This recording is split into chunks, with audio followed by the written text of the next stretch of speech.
ഖമനൈ എവിടെ പോകുന്നു, എന്ത് ചെയ്യുന്നു എന്നുള്ളത് കൃത്യമായി മൊസാദ് അറിഞ്ഞുകൊണ്ടേയിരുന്നു.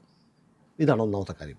രണ്ടാമത്തത്, ഖമനയുടെ എല്ലാ യാത്രാപഥങ്ങളും ഖമനയുടെ സുരക്ഷാ ഉദ്യോഗസ്ഥന്മാർ ഇവരെല്ലാം ചെയ്യുന്ന കാര്യങ്ങൾ ഇസ്രയേൽ അറിഞ്ഞുകൊണ്ടേയിരുന്നു.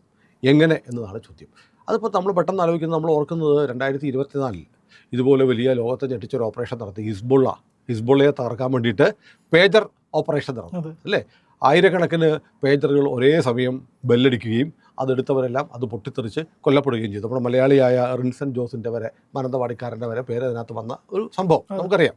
അത് അവർക്ക് എത്ര കൃത്യമായി ഹംഗറിയിലുള്ള നോട്ട ഗ്ലോബൽ എന്ന് പറയുന്ന കമ്പനിയെ ഉൾപ്പെടുത്തി ഇങ്ങനെ സ്ഫോടക വസ്തുക്കൾ നിറച്ച പേജറുകൾ എത്തിച്ച് നടത്തിയ ഓപ്പറേഷൻ എന്നൊക്കെ പറഞ്ഞ് ലോകം വിസ്മയിച്ചു.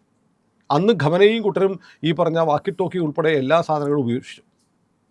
വൈദ്യുതി ഉപകരണങ്ങൾ പോലും ഇറാനിലെ ആളുകൾ ഉപേക്ഷിച്ചു. കാരണം ഹിസ്ബുള്ള എന്ന് പറയുന്നത് ഖമനയുടെ പ്രോക്സി ആയിരുന്നു.